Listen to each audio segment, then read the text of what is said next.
Bienvenidos a este espacio de Escuela Bíblica. Continuamos con las clases, continuamos con las lecciones. Llegamos a la clase número 18. En la última lección vimos el gran plan de Dios, cómo le está llamando a un pueblo de la familia pecaminosa de Adán y uniéndolo en un cuerpo espiritual, el cuerpo de Cristo. Aprendimos que todos los creyentes somos miembros de este cuerpo. ¿Sabes cómo se llama ese cuerpo único? Se llama la Iglesia. El apóstol Pablo dijo: grande es este misterio, mas yo digo esto respecto de Cristo y de la Iglesia. Efesios capítulo 5, versículo 32. Dios ha propuesto que esta Iglesia celestial, el cuerpo de Cristo, se exprese aquí en la tierra. En cada lugar, los creyentes deben reunirse con regularidad con otros creyentes para la oración, para la adoración, para la comunión, para la enseñanza de la palabra de Dios. Estas reuniones de creyentes se llaman iglesias locales. Así vemos que la Biblia usa la palabra iglesia en dos formas. La primera de ellas para referirse a la iglesia celestial, la que está compuesta de todos los creyentes desde el día de Pentecostés hasta el fin de esta era. Y la segunda es la iglesia local, que es un grupo de creyentes aquí en la tierra, donde vamos a ver lo que la Biblia dice en cuanto a la primera iglesia local. Dos formas: iglesia celestial, iglesia local. El día de Pentecostés había solamente una iglesia local, la iglesia de Jerusalén. Más adelante encontramos que había iglesias en muchas ciudades. Por causa de la persecución, los creyentes en Jerusalén fueron esparcidos por otras ciudades y naciones. A donde quiera que iban, predicaban el Evangelio. El apóstol Pablo fue enviado a varios viajes misioneros para predicar el Evangelio. Así se esparció el Evangelio y mucha gente creyó y fue salva. Cuando varias personas en una ciudad eran salvas, se convertían en la iglesia en esa ciudad. Así la Biblia habla de la iglesia en Antioquía, la iglesia en Corinto, la iglesia en Éfeso. Cada una de estas iglesias locales era una expresión verdadera de la única iglesia celestial. Cristo era la cabeza de cada iglesia y los creyentes formaban su cuerpo. De ese modo, en cada lugar, Cristo podía expresar su vida por medio de la iglesia en ese sitio.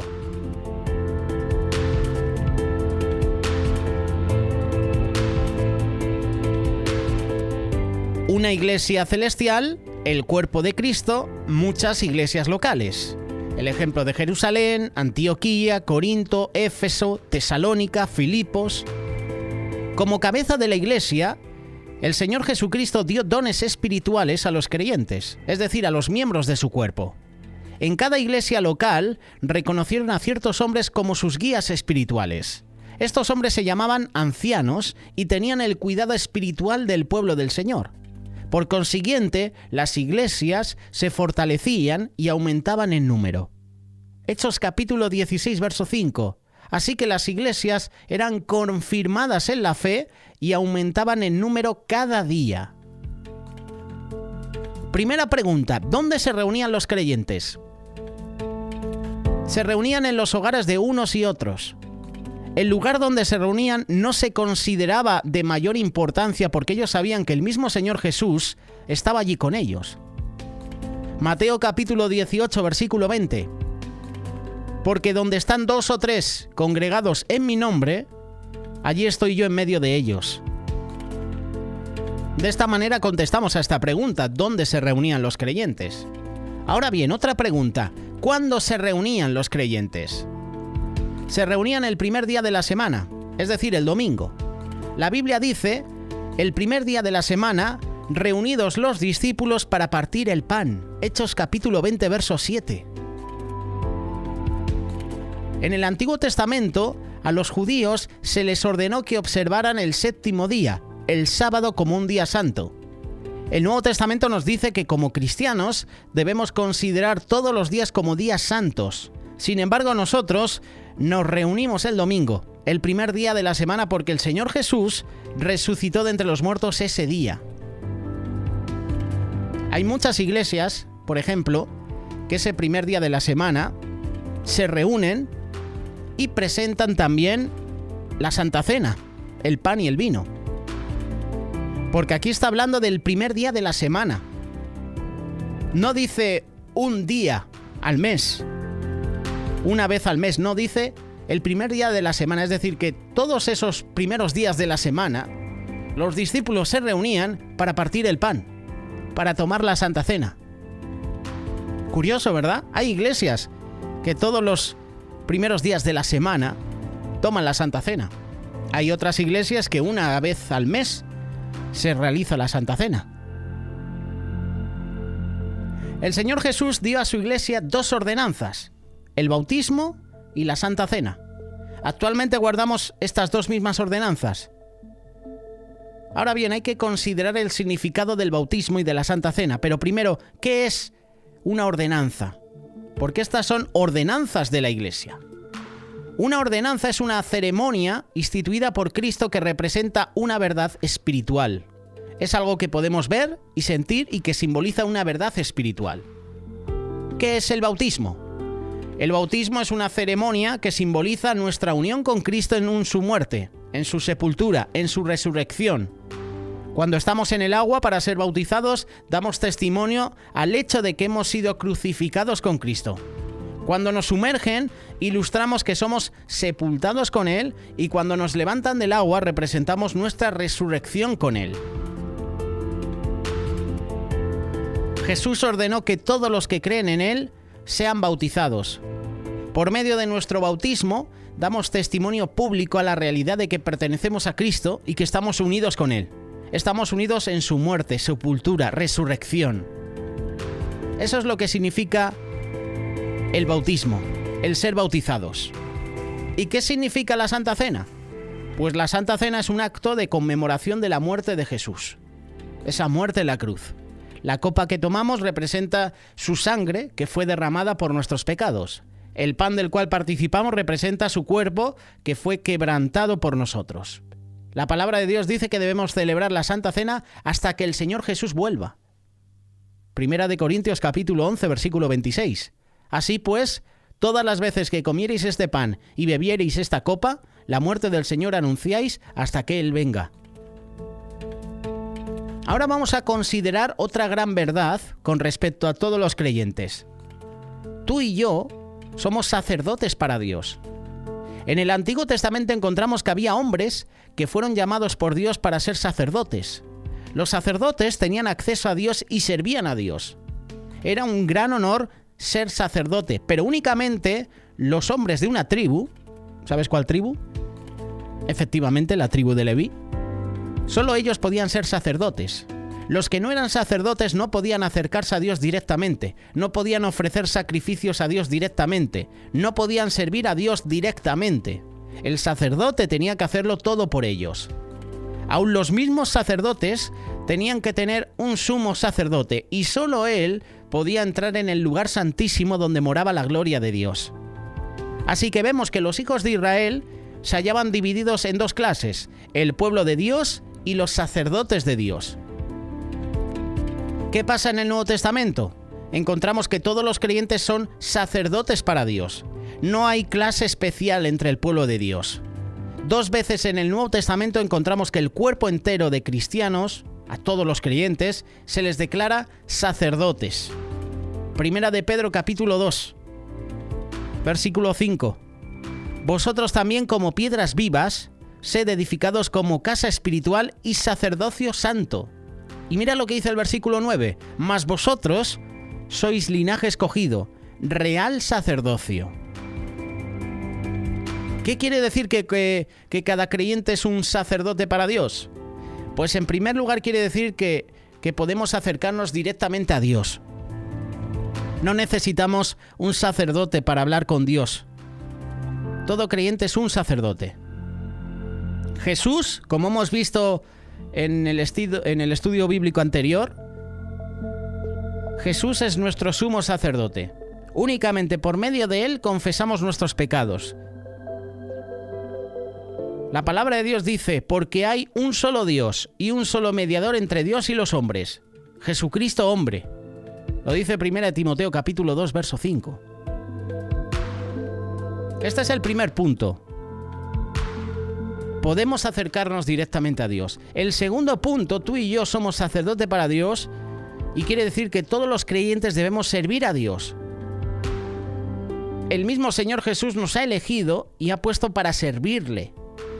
No me elegisteis vosotros a mí, sino que yo os elegí a vosotros y os he puesto para que vayáis y llevéis fruto. Juan capítulo 15, versículo 16. Nuestra primera responsabilidad como cristianos es amar, es obedecer, es servir al Señor Jesús. Cada creyente debe ser un adorador, un estudiante de la Biblia, un ganador de almas, uno que sirva al Señor Jesús. Referente a la iglesia local, ¿cómo funciona la iglesia? Funciona como un cuerpo viviente. La iglesia no es simplemente una organización, es el cuerpo viviente de Cristo y debe funcionar como cuerpo. Mira lo que dice Pablo a los creyentes de Corinto.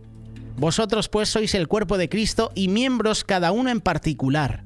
Primera de Corintios capítulo 12, verso 27. ¿Qué era lo que decía Pablo a estos creyentes? Les estaba diciendo, ustedes son el cuerpo de Cristo en Corinto. Cristo es la cabeza, ustedes son su cuerpo por el cual expresa su vida en la ciudad de Corinto. Deben reconocer esta gran verdad. Ustedes son el cuerpo de Cristo. Deben trabajar juntos como el cuerpo de Cristo. Lo que era cierto de la iglesia de Corinto debe ser algo cierto en cada iglesia local hoy en día. La iglesia local en una ciudad es el cuerpo de Cristo en esa ciudad y debe funcionar como un cuerpo viviente. Ahora bien, para terminar, pensemos en 4 grandes realidades con respecto a cómo funciona un cuerpo. El cuerpo tiene muchos miembros distintos, pero todos son necesarios. En mi cuerpo humano tengo muchos miembros. Ojos, oídos, nariz, boca, manos, dedos, piernas, pies. Todos son diferentes, sin embargo, todos son necesarios. El cuerpo de Cristo también tiene muchos miembros. Todos son distintos, sin embargo, todos son necesarios. Primera de Corintios capítulo 12, versículo 14. Además, el cuerpo no es un solo miembro, sino muchos. El ojo no puede decir a la mano no te necesito, ni tampoco la cabeza a los pies. No tengo necesidad de vosotros. Cada miembro debe funcionar. Si mis ojos no sirven, no puedo ver. Si mis oídos no sirven, no puedo oír. Si mis piernas no sirven, no puedo caminar. Cuando cualquier miembro del cuerpo no funciona, el cuerpo entero sufre una pérdida.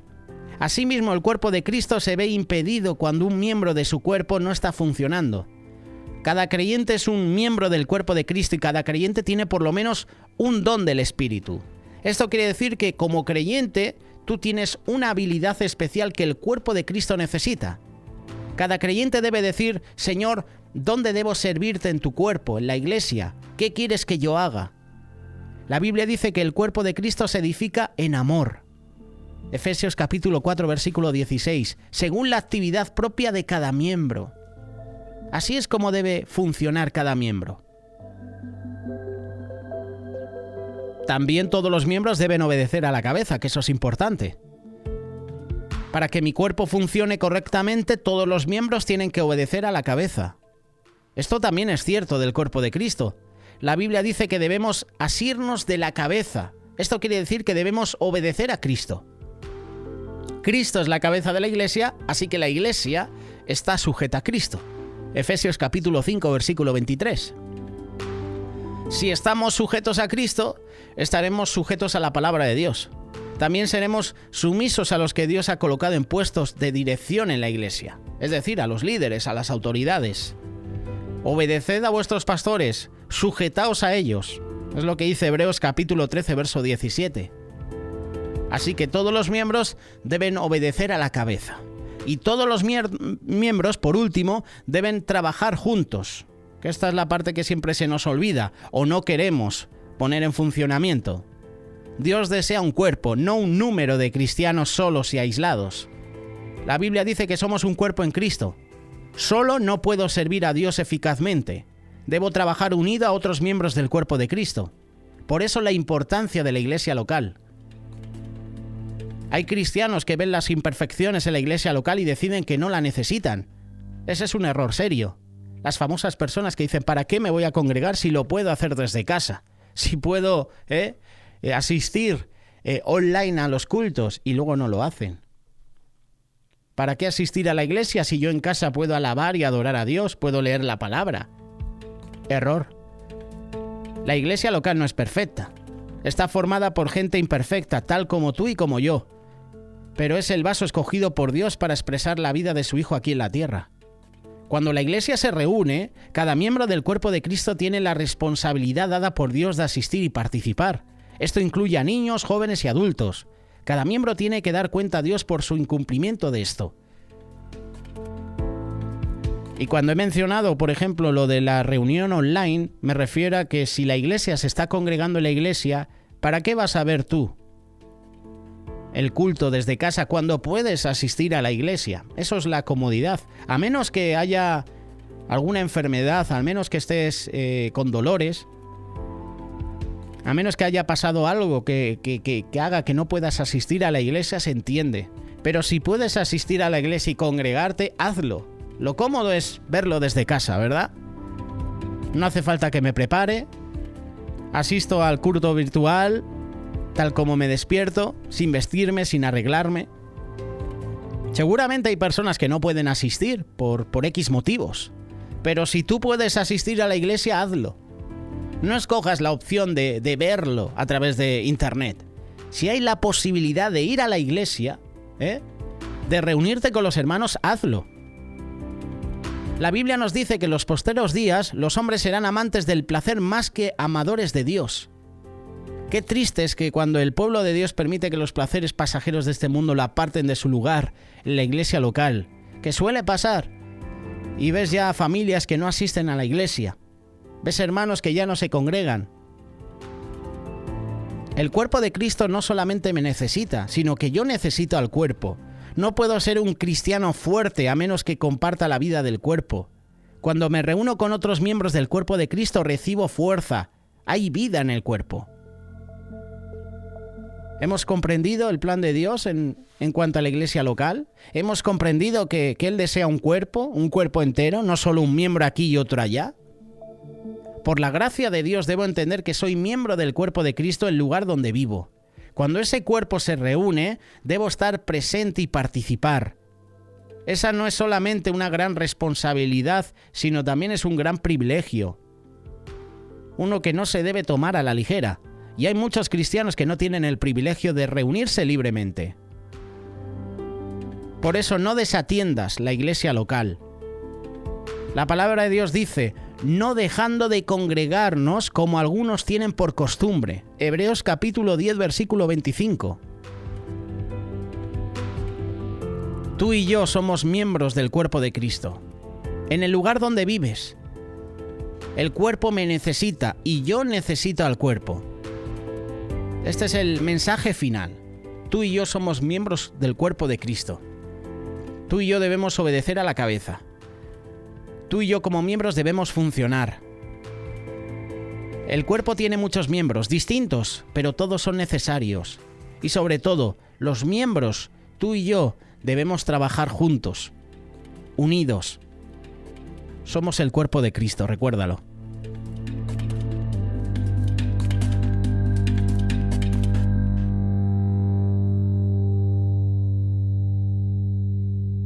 Radio Solidaria, una radio comprometida.